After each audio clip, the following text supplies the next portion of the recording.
Actor, dramaturgo y director. Ha obtenido más de 29 premios Max y es cofundador de una de las compañías más conocidas y reconocidas del panorama teatral, Animalario. Esta temporada, sus obras han ocupado los mejores teatros de Madrid, como Moby Dick en el Teatro de la Latina, El Pan y la Sal en el Teatro Español y ahora en cartel La vida de Nora en el Teatro Bellas Artes y Shock en el Teatro Valle Inclán. Me gustaría comenzar por los cimientos. Querría saber cuál fue tu primer acercamiento al teatro y por qué decidiste dedicarte en él en cuerpo y alma. Pues, Joroba, mi primer acercamiento al teatro fue en el colegio directamente. Me cogieron para el grupo de teatro según entraba por la puerta, no sé muy bien por qué, porque les haría falta, y empecé a conocerlo, tuve suerte, entré en un colegio que era estupendo y a los 12 años, y ahí me empezó a gustar y yo creo que desde ahí no se me ha quitado el amor por ello. Bien es cierto que ha sido periódicamente alimentado por determinadas obras de teatro que me han impactado mucho, ¿no? Pero en general tanto el teatro como el cine desde pequeño me gustan. Y bueno, además eres cofundador de una de las compañías más reconocidas y más premiadas del teatro, que es Animalario. ¿Cómo comenzó, cómo empezasteis a formar este grupo? Pues mira, yo llevaba ya varias compañías y varias andaduras por compañías independientes y siempre he pensado que el trabajo en equipo y grupal es donde mejor se puede profundizar en teatro, aunque sea de los sitios más difíciles, puesto que la precariedad del mercado laboral para una compañía independiente es enorme, ¿no? Pero bueno, el caso es que yo estaba haciendo una obra de teatro con una compañía que se llamaba Riesgo y Alberto San Juan estaba haciendo en el mismo teatro, también en las golfas como yo, estaba haciendo otra obra de teatro con una compañía que se llamaba Ración de Oreja y la obra de teatro se llamaba Animalario. Entonces, viéndonos mutuamente las obras, nos gustamos y nos enamoramos y formamos un grupo que en principio se llamaba Ración de Riesgo para mezclar las dos compañías, pero que al final, en el segundo montaje, decidimos montar Animalario porque pensábamos que era una aventura que iba a durar tiempo y así fue. ¿Y cuál crees que ha sido el espíritu que lo ha mantenido en pie tanto tiempo? Pues mira, el espíritu ha sido el espíritu de trabajo colectivo, de asumir riesgos, de mirar el mundo que nos rodea. En cuanto formamos la compañía, Guillermo Toledo también era uno de los participantes, pero en general Animalario era bastante más. Era un grupo grande de amigos y personas que se dejaban llevar por la misma inquietud teatral y que era hacer un tipo de teatro diferente, acercarnos más al público siempre todo lo que pudiéramos, intentando reflejar nuestras grandezas y nuestras miserias. Y eso nos llevó poco a poco también al interés por la cosa política, digamos, ¿no? Por la relación de las personas o de los ciudadanos con su entorno, con su ciudad y con su manera de organizarse.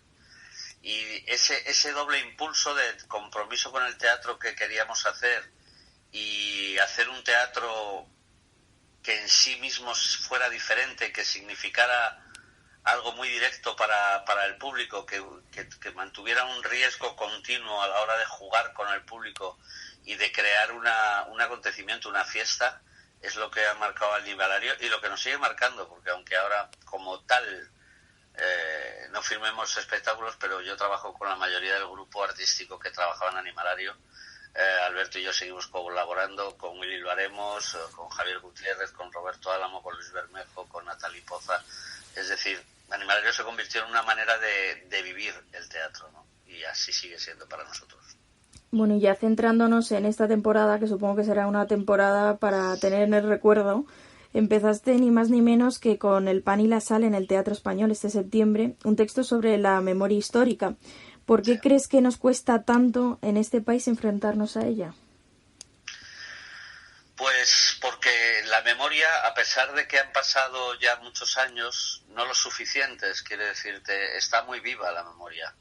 Y la herida, y es algo que es una manera que hay que afrontar.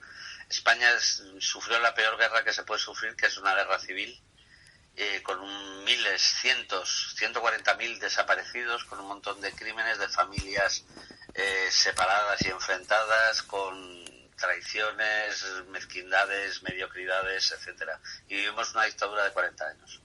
Dentro de esa dictadura de 40 años mucha gente sigue viva, mucha gente tiene, tanto los que la sufrieron como los que se aprovecharon de ello.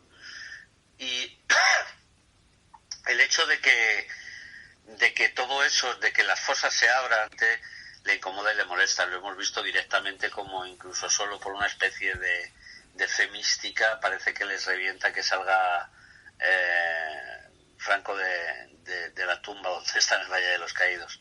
Será difícil, pero se conseguirá, porque el tiempo pasa y hemos de tender a superar esa herida, pero solamente hablando de la verdad de lo que sucedió, ¿no? Bueno, y además de tener este gran argumento, el Pan y la Sal tenía un reparto que quedará desde luego en la memoria, con Nuria Esper, José Sacristán, Emilio Gutiérrez Cava, entre otros, de lujo. Sí. Bien, yo quería que el argumento, los argumentos de la memoria histórica, de la reivindicación de los desaparecidos, de los que han sufrido la prisión, la tortura, la muerte, la pena de muerte, estuviera respaldado. Bueno, exactamente, quería, para defender y para poner en escenario todo el tema de la memoria histórica, quería un grupo de personas que se comprometieran con ello y que el público conociera y respetara. No quería una cosa muy partidista, porque creo que precisamente es de sentido común la causa de la memoria histórica, no es de ser rojo o azul. Hay que homenajear y a las víctimas de la dictadura, hay que reconocer su dolor, hay que saber dónde están, hay que hacer que sus familias puedan honrarles. Es un tema antiguo, desde la tragedia griega en Antígona se plantea, pero creo que era de sentido común, y por eso, en cuanto que se lo comenté a Nuria Espera, a Emilio, a José Sacristán, a Alberto, a Ginés García Millán, a Gloria Muñoz, a María Galeana, todos me dijeron que sí, a la primera, y me pareció perfecto que entre ellos Mario Gas y gente de Tristán Ulloa pudieran hablar de eso sin pelos en la lengua, y así fue recibida con mucho entusiasmo y con mucha emoción por un montón de gente. E igualmente ha sido también recibida Moby Dick.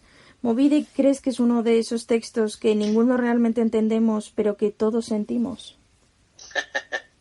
Pues está bastante bien definido, no sé, está bastante bien definido. Entender, se puede entender lo que dice, comprender, es decir, asumir lo que dice, es más inabarcable, pero como muchos de los deseos y de las ansias y de las angustias del ser humano, que no llegamos a comprender nunca, por eso tanta gente va al psicólogo, pero hay muchas pulsiones en el hombre extrañas que responden posiblemente a ancestros, que responden posiblemente a miedos que no sabemos cuáles son, o a deseos que no conocemos tan bien, como en los sueños, y de hecho hay algo de sueño y de pesadilla en Moby Dick, ¿no? Que es inaprehensible. Hay cosas muy claras en Moby Dick, que es un hombre que puede albergar toda la maldad del mundo y la locura. Él mismo se autodenomina, como dice, yo no estoy loco, yo soy la locura enloquecida. Y este hombre es capaz de arriesgar, no solo arriesgar, sino llevar a la muerte a toda una tripulación de una manera muy despótica, con tal de conseguir su objetivo, que es matar a la ballena blanca que le arrancó la pierna y parte del alma, parece ser, algún día de su pasado. Pero al mismo tiempo, este hombre, que se podría comparar a cualquier déspota o dictador de cualquier época, por el miedo que inspira y en el que se basa su vida, pero al mismo tiempo también es alguien que se atreve a enfrentarse a la naturaleza, al mar, a una ballena gigante que de un coletazo lo va a machacar, como así sucede. Entonces, esta mezcla de heroicidad, de ser capaz de enfrentarse a los dioses, y al mismo tiempo de maldad y de pasar por encima de todo, define muy bien el yin y el yang del ser humano, ¿no? Y yo creo que por eso es inabarcable Moby Dick, pero sin embargo todos de alguna manera somos un poco Ahab, ¿no? Y todos de alguna manera acabamos enfrentándonos a la ballena blanca, que es la muerte. Entonces es exactamente lo que tú dices. No es entendible, pero desde las vísceras, desde que hemos todos sentido alguna vez la furia de Ahab y el vértigo de la aventura como lo vive él, ¿no? Bueno, y además supongo que no podía estar interpretado por nadie más que por José María Pou, que parece una de esas clases de actores que están ya en peligro de extinción. Es que embelesa completamente al espectador. Sí, hay pocos actores ya que disfruten tanto de la palabra como José María. Yo he conocido, y que todavía los hay, ¿no? Pero es verdad que bueno, yo creo que se volverá a ello, porque, ¿sabes? El arte, como la vida, es cíclica, ¿no? Y aunque vayamos progresando y haya maneras diferentes de expresarse, y existe Internet y tal, el placer por el arte se basa siempre en el reflejo de la naturaleza y de la vida. Y yo creo que la teatralidad que tiene Moby Dick y la palabra tan shakespeariana, tan teatral que hay que tener para poder representarlo, se verá de otra manera, se volverá también. Pero lo que sí que es cierto es que hoy en día, en favor de algo mucho más naturalista, mucho más pequeño y cotidiano, que de alguna manera ha impuesto la televisión, a obras con esa manera de decir y con esos textos que recitar ya no abundan, y José María es de los que les gusta y impresiona mucho, además sobrecoge mucho como lo hace. Desde luego que sí. Ahora continuaremos con Shock, que es una obra de teatro documental, pero antes me gustaría preguntarte, como director, ¿se plantea de una manera diferente narrar o poner en pie una función sobre memoria histórica o teatro documental frente a una historia de ficción como puede ser Moby Dick? Que la diferencia que hay, Sí. hombre, la diferencia es exactamente la obra en sí. Yo intento como director acoplarme o respetar el texto original, la pauta original. Si hay que contar una novela de aventuras, intento amoldarme a ello, porque creo que el autor está marcando el vehículo en el que te tienes que montar para que puedas llegar nítidamente al espectador. Si intentas montar otra cosa o cambiarlo de registro, es muy posible que no sea tan eficaz o que no sea tan bello, sencillamente. Por eso, de alguna manera, a veces soy ecléctico. En el caso del teatro documental, no solamente es otro tipo de texto que no es teatral y que hay que llevar al espectador, comunicarlo de otra manera y hacer teatro y arte de otra manera, sino que además también es más libre, y por eso es una forma muy personal también. Yo ahí puedo generar la obra dramática como yo quiero, ¿sabes? Puedo hacer un collage, puedo mezclar todos los recursos artísticos que a mí me gustan y que conozco bien para comunicar por el espectador. No hay un estilo específico de teatro documental. El teatro documental puede ser de mil maneras. Puede ser una historia sobre. Lo que pasa es que lo único que tiene de condición es que el tema sea sacado de un documento real. Pero, por ejemplo, Shock, prácticamente todo está sacado de documentos reales, pero su estructura es casi la de una revista, aunque parezca algo absurdo. Una revista como teatro de variedades, y también como revista literaria, en donde los diferentes temas tienen cada uno su propio estilo y todos tienen un mismo punto de vista, que es el que hemos intentado darle desde la dramaturgia, para conformar un espectáculo, ¿no?, atractivo para el público. Pero bueno, eso es algo muy personal, quiero decir, a mí me gusta, me divierte y yo lo suelo hacer así. Vete tú a saber si el próximo lo haré así. El próximo también tiene algo de documental, es sobre prostitución, y estamos dedicándonos a entrevistar mucho dentro de ese mundo de testimonios reales, pero posiblemente el vehículo, puesto que las que lo hablan o los que nos lo cuentan pertenecen a otro mundo, posiblemente acabe siendo de otra manera. Entiendo que además, efectivamente, cada obra es un mundo, pero el secreto de la dirección, ¿se puede decir que está en ser capaz de visualizar lo que será? Bueno, no sé si es el secreto, pero es una obligación prácticamente.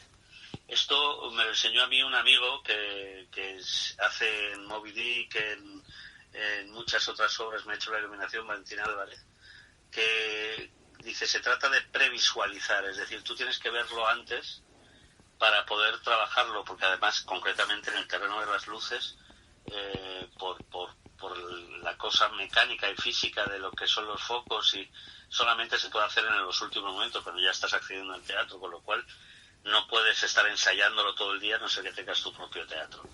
Y hay que imaginárselo antes para después plasmarlo. Pero en toda obra de arte yo creo que de alguna manera primero se forja dentro de tu cabeza, ¿no? Cuando tú ves las cosas de una determinada manera, y eso, como dice Peter Brook, es lo único que hace falta para dirigir, y ahí matizaría lo de visualizarlo, es tener un punto de vista. que se materializa en una visualización. Pero si tú partes de un punto de vista, quiero mirar desde aquí, enseguida se aparecerán las imágenes, las visualizarás. Bueno, y así llegó Shock al Teatro Valle Inclán. ¿Por qué has saldado una deuda personal con esta obra? Bueno, no es ninguna deuda, es una inquietud que tenía. Deuda en el sentido de que yo ya había o me había ocupado del tema de analizar un poco la sociedad capitalista en otra obra que fue un experimento de teatro mezclado con circo y con documental también, que se llamaba Capitalismo Hazles Reír, en el Circo Price, que estaba basado en la lectura de un libro que se llama La doctrina del shock de Naomi Klein. Cuando yo lo leí, cuando después lo trabajamos, porque sabes que yo intento trabajar a base de talleres de investigación, es decir, Shock, por ejemplo, se empezó hace un año, reuniéndonos el grupo artístico más invitados que conocían bien el tema y podían hablar y debatir con nosotros de él. Y entonces hace un año pues hacíamos un curso de una semana, a los 2 meses y pico otro curso, otro taller de investigación, y poco a poco y como capas de cebolla vas intentando quedarte con lo que más te interesa y con la esencia de todo lo que quieres contar, ¿no? Entonces, perdona, te estaba contando lo de los talleres para llegar a que como que es la sensación de haber saldado una deuda. Sí. Entonces, bueno, cuando trabajamos para esa obra de teatro, la inspiración fue la doctrina del shock de Naomi Klein, como te decía, y me quedé con las ganas. Es decir, yo creo que esto, aparte de como lo estamos tratando ahora, habría que abarcarlo en varios capítulos diferentes y empezar directamente por el primer experimento o la primera prueba, como se llama en el libro, que es cómo se prepara y realiza el golpe de Estado en Chile y después la Operación Cóndor en el Cono Sur, en América Latina. Y me empeñé mucho porque me pareció que esa parte hablaba del todo, de cómo siguen siendo los shocks ahora y cómo el neoliberalismo sigue funcionando en el mundo, ¿no? Y de una manera que poco a poco tiende a ser hegemónica, esperemos que no. Total y a eso se unía mi admiración por Salvador Allende y su carrera política e ideológica, ¿no? Con la cual me siento totalmente identificado y más que identificado, para mí es un modelo de comportamiento político, por muchas razones, por cómo es la primera revolución socialista igualitaria que tiene lugar con las urnas, con cómo la llevó a cabo y fue fiel a su idea, con cómo defendió todas sus ideas intentando evitar la violencia, a lo que él le llamaba la revolución de los sin fusiles, muy parecido también a lo que pasó en Portugal, un 25 de abril. Y bueno, todo esto me parecía algo importante a recordar hoy, que se está removiendo tanto la reacción en todas partes del mundo, desde Estados Unidos fundamentalmente y en toda Europa, ¿no? Como el movimiento más reaccionario puede renacer en el pueblo, no solamente en las grandes poderes económicos, que yo creo que son los que realmente los reavivan, pero es tremendo como ver que en países como Brasil Bolsonaro puede ganar por las urnas, ¿no? Como ha subido de una manera brutal aquí Vox, como en Francia Marine Le Pen es tremenda, como en Italia Salvini ha ganado las elecciones, Hungría, Alemania, o sea, hay algo que nos tiene que enseñar la memoria de todo esto, ¿no? Y de alguna manera era, por último, era una piedra que rebotaba otra vez, es decir, primero está la guerra civil, la búsqueda de la libertad en América Latina, empezando por Chile, tenía mucho de norte, eso me lo han contado los colaboradores íntimos de Allende, en lo que sucedió en la guerra civil, para no repetirlo, y paradójicamente se repitió, sufrió un golpe de Estado todavía más igualmente violento, quiero decirte, y como esa historia cíclica tenemos que tenerla muy presente, ¿no? Para saber dónde estamos y saber que al fin y al cabo el sistema en el que estamos no es precisamente el mejor de los sistemas, aunque sea el más poderoso, ¿de acuerdo? Pero que estamos dentro de ese sistema capitalista que puede derivar en un neoliberalismo mucho más despiadado todavía. Tal vez ya hemos dejado de mirar con distancia el capitalismo, el sistema. Bueno, por supuesto, estamos dentro. Es muy difícil observar la Vía Láctea si formas parte de ella. Y muchas veces pensamos que es algo que sucedió muy lejos y hace mucho tiempo. Y no, está muy cerca, más que cerca, por mucho que sean chilenos o argentinos. Estamos aquí y ahora y vivimos una sociedad paralela absolutamente. Hay que tender a que no se lleguen a los extremos que se han llegado en esos golpes de Estados y intentar, como decía Allende, abrir las grandes alamedas y para que camine el hombre libre y construir una sociedad mejor, creo yo. Esperemos. ¿Cómo definirías un shock? ¿Qué es un shock? Un shock es una crisis que puede ser que te venga de una manera natural o puede ser inducida por alguien o algo, en donde tú pierdes completamente el sentido de la orientación y del juicio. Es decir, un terremoto de repente resquebraja los cimientos de una ciudad, la deja hundida en escombros y perdida al norte, con traumas físicos y psíquicos. Y entonces ahí es donde cualquiera te puede robar, te puede saquear, te puede intervenir, te puede violar, porque no hay ya sociedad, se ha desmantelado, ¿de acuerdo?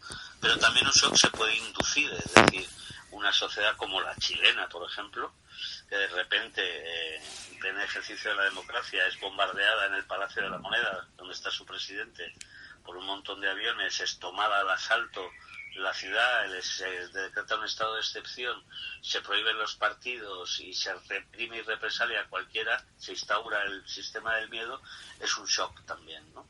En cualquiera de los dos casos, eso es algo que el neoliberalismo tiene muy claro, que es donde hay que intervenir para aplicar sus fórmulas económicas y aplicar su shock económico en donde el libre mercado pueda acampar sin ningún tipo de regulación. Eso es de lo que hablamos. Y cómo la violencia, el neoliberalismo ha utilizado la violencia en esos dos vertientes en provecho propio, ¿sabes? Hay una cultura, yo creo, por parte de el pensamiento más de derechas o más neoliberal, en donde la guerra es el estado perfecto para poder sacar provecho de ello. Es un poco la historia de la humanidad, la verdad. Pero en muchos sitios la excepción hace que podamos confiar en que sea más justo el mundo y evitar los shocks en los que son inevitables. Pues ¿qué se le va a hacer? Porque la vida da muchos shocks, pero los que son inducidos por gente con la cabeza bien fría, esos procuraríamos deber erradicarlos. Deberíamos.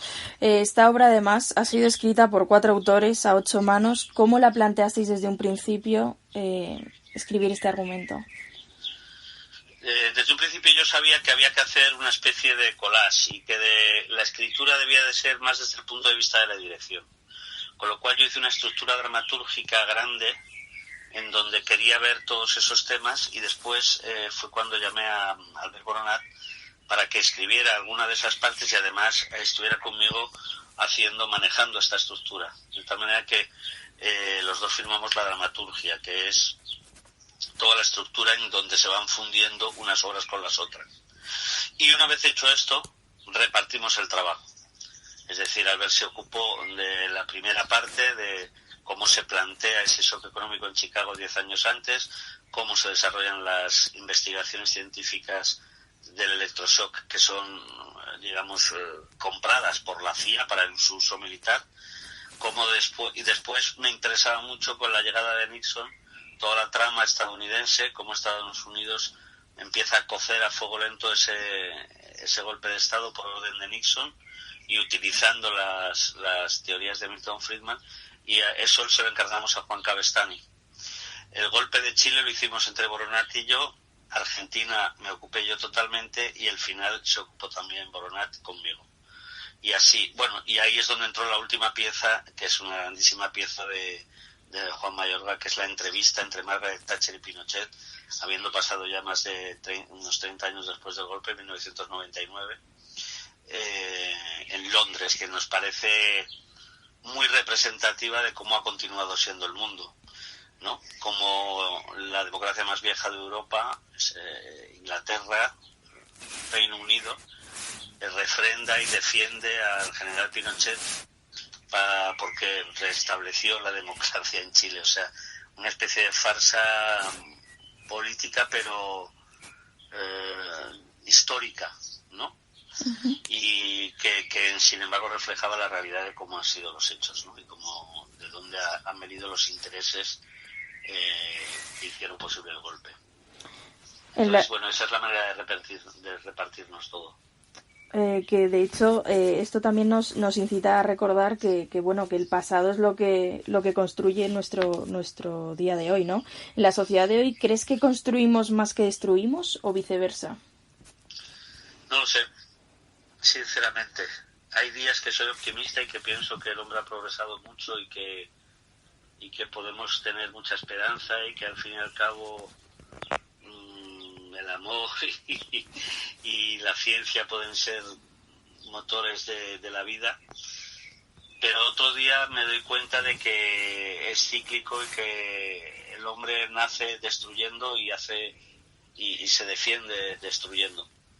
Entonces no tengo ni idea. Yo creo que en esta especie de lucha de grandes fuerzas es donde posiblemente esté el futuro del mundo. Había un científico etólogo que recibió el premio Nobel, McFarlane Burnett, que decía que el hombre no se debería caracterizar por ser el ser más inteligente de la Tierra, sino por ser el mamífero dominante única y exclusivamente. Y eso puede cambiar en el momento más inesperado. Con lo cual no sabría qué decirte. Lo que sí sé es que ese es el conflicto sobre el que el teatro gira una y otra vez. Así es. En la obra, además, yo creo que hay una gran particularidad y es que el montaje está hecho en un escenario que es circular. Sí. Hay varias razones. Por lo que acabamos de hablar, en parte, filosóficamente me interesaba mucho la circularidad del ser humano y el que todo depende de qué lado de la esfera que da vuelta ¿no? Si es de día, de noche, si hace frío o calor. Pero además era una forma muy democrática de poder servir el espectáculo. Yo me gusta que siempre que se vean todas las partes de los actores, yo trabajo mucho a través de los actores. La función es prácticamente un estadio, sugiere un estadio, pero después es un escenario muy vacío, ¿no? Y para hacer un escenario circular que sugiriera un estadio que a su vez está basado en el Estadio Nacional de Chile, donde el Estadio Nacional se convirtió en el centro de tortura y carcelamiento más grande de Chile. Después, a los pocos años, 6 años más tarde, o 5, no me acuerdo muy bien, en el 78, 5 años más tarde, en Argentina, ya una vez instaurada, de llevando 2 años la dictadura, se realiza el Campeonato Mundial de Fútbol de 1968, que no es otra cosa que una lavada de cara del régimen argentino, en donde todo el mundo vive en concordia y felicidad, mientras a escasos 800 metros en la Escuela Mecánica de la Armada se está torturando a cientos de personas. Pero la cosa era el poder enseñar al mundo que eso era un régimen pacífico, ¿no? Una grandísima mentira. Entonces, toda esta sociedad del espectáculo simbolizada en los estadios de fútbol me gustó mucho. Y creí que teníamos que ver el espectáculo como si fueran o presos o jugadores o público dentro de un estadio, ¿no? Que ruge y que se lamenta de la misma manera. Uh-huh. Entonces, bueno, todo el resto, decía Beatriz, que San Juan, que es la escenógrafa y vestuarista, tenía que ser algo que promoviera la visión democrática de todo el público. Y para no estar haciendo correr a los actores como en un partido de fútbol todo el rato, aunque hay una secuencia entera en donde lo hace y se reproducen varios de los goles del Mundial. Pero el hecho de que fuera circular nos permitía el que todo espectador vea el mismo espectáculo, ¿no? Esté donde esté. A mí eso me apasiona. Y después el hecho de que algo está dando vueltas en movimiento continuo es algo muy sugerente para mí estéticamente y filosóficamente, incluso dentro de lo que es el planteamiento teatral. Me gusta esta cosa como que no está estático como en una escena italiana, sino que es casi como que la cámara se mueve y tú nunca ves el mismo plano en una misma situación. Bueno, le da desde luego un toque de lo más singular y efectivamente cada uno ve una cosa. Y momentáneamente trasladamos la vista al Teatro Bellas Artes con La Vuelta de Nora, obra que también diriges, que por cierto, ¿quién no esperaba esta obra, no? La vuelta tras el gran portazo que ha quedado en un imaginario colectivo. Sí. Bueno, he de decirte que mucha gente se ha imaginado dónde irá esta mujer, que hará, finalizará con éxito. Yo creo que Ibsen, no sé si le parecería bien que diéramos una respuesta a la incógnita que él planteó, porque el teatro está para hacer preguntas, ¿no? Yo creo, y entonces la fuerza que me da a Nora es la fuerza del avanzar, de salir del ahogo, de salir a la superficie, de romper el techo de cristal, de andar con firmeza, ¿no? El hecho de volver siempre es una pequeña derrota. Pero el autor es inteligente y utiliza un símbolo del feminismo tan grande y de la igualdad de la mujer como es Nora, porque él sabe que no fue tan triunfal esa salida y que llevamos 140 años y todavía se tienen que hacer manifestaciones multitudinarias para reclamar la igualdad de derechos. Entonces, eso plantea el dilema de si Nora tiene que volver y replantear las cosas, ¿no? Y ese es el juego de la obra. Nora vuelve al cabo de los 15 años convertida en una persona independiente, pero que le falta todavía algo para acabar de ser del todo igual, y que es que legalmente no tiene los mismos derechos y necesita la firma del divorcio de su marido, que no tiene. Y eso es una gran metáfora, que esos 15 años sean los 150 que han pasado desde el estreno de la obra.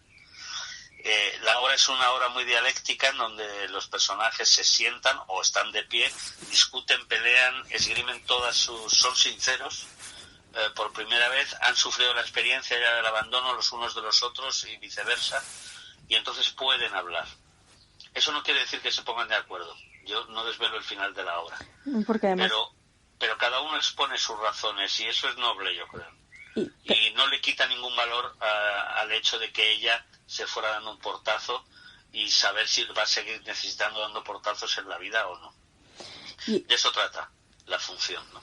Y además, bueno, yo creo que uno de las grandes apuestas de este texto es que no hay ninguna postura clara, no hay ni buenos ni malos, simplemente se exponen las ideas. Sí, efectivamente.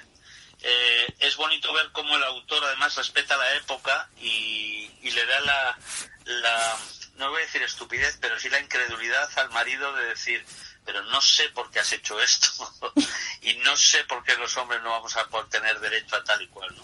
Cuando es claro que el hombre todavía no se da cuenta, nosotros no nos damos cuenta de lo que estamos perdiendo. No son derechos sino privilegios, y eso es realmente injusto. Hoy en día te diré que a mí me interesaba que Aitana la hiciera, porque es una mujer fuerte y respetada y una grandísima actriz y amiga, y creo que se le tiene que escuchar, que la voz de Nora se tiene que escuchar. Y que además estoy seguro de que aún escuchando a los demás, con todas sus razones, la hija abandonada, el marido despechado, la criada deshonrada, Nora va a seguir teniendo razón, esencialmente, porque es de sentido común lo que dice. Ahora, esto no quiere decir que siga teniendo el favor de gran parte del público. Hay mucha gente que le sigue pareciendo un egoísta, un tal y cual, porque sencillamente no se comprende su postura, ¿no? Uh-huh. Porque estamos demasiado cómodos viviendo como hemos vivido hasta ahora. Sobre todo los hombres, pero te diré que muchas mujeres también. Sí, ahí es donde está esencialmente el problema. Además, en este montaje es una de esas obras en las que la palabra y la emoción la dominan por completo. Sí. Para mí en todo teatro es muy importante esa mezcla, porque a mí me gusta mucho contar algo concreto a la gente, ser claro, directo y sencillo, pero al mismo tiempo la emoción dota siempre de contradicción a los personajes. No es fácil hacer lo que hizo Nora, por supuesto, no es una tía que fuera como una flecha a abandonar, no, le costó muchísimo dejar a sus hijos allí sabiendo que era lo mejor para el futuro de los hijos, el no tener una mujer sometida, una madre esclava.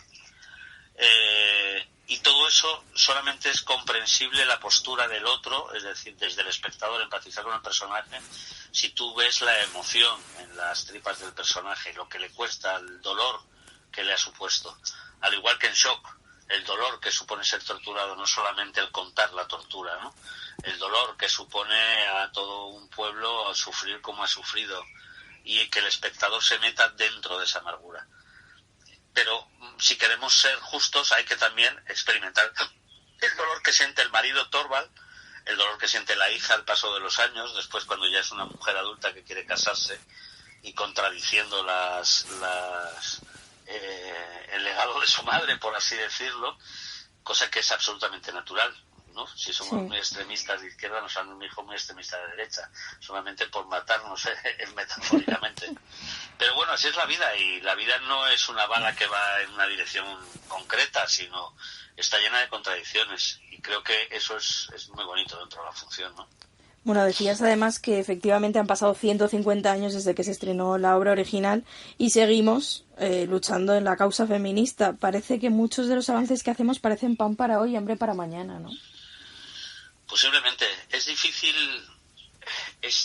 desplazar de privilegios a los que los tienen, y vivimos en una sociedad muy desigual, que yo creo que es el gran problema. La libertad es un anhelo y es un derecho, y la fraternidad debería ser un deber, pero ninguna de ellas es totalmente real si no existe la igualdad, ¿sabes? Entonces la igualdad de derechos en determinadas circunstancias, por lo menos la libertad sobre el derecho a la igualdad, ¿no?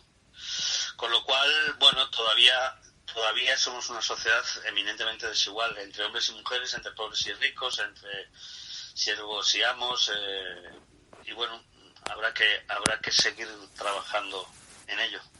Eso esperemos. A todos nuestros invitados les planteamos 2 preguntas muy breves antes de despedirles. Y es que, bueno, nuestra sección se llama Sin café como excusa. Así que me gustaría preguntar... ¿Sin qué? Sin café como excusa, es como se llama nuestra sección de entrevistas. Así que me gustaría preguntarte con qué persona o personaje te tomarías un café sin dudarlo. Puede ser completamente hipotético. ¿Con qué persona o personaje me tomaría un café sin dudarlo? Eso es. Ostras, qué pregunta de repente. Pues mira, con Mónica Vitti, porque es una mujer que siempre me ha encantado, o Rita Hayworth, me da igual, cualquiera de las dos, y con Salvador Allende. ¿Y sabes con quién? Con algún actor del teatro griego que me contara cómo era la cosa. Desde luego que sería muy curioso. ¿Y dirías que en una única palabra el teatro te da? Me aporta, no sé cómo decirte, vida, placer, no lo sé, ser. Bueno, que para mí el teatro es mi vida, ¿sabes? E incluso el amor por el teatro es algo muy parecido al amor por las personas que amo y suelen estar dentro de ese entorno. El teatro me da casi todo, no todo, ¿eh? Mi hija me da mucho a veces, incluso más. Bueno, Andrés Lima, muchísimas gracias por haber compartido con nosotros este rato y gracias por acercarnos tu teatro. Gracias a vosotros.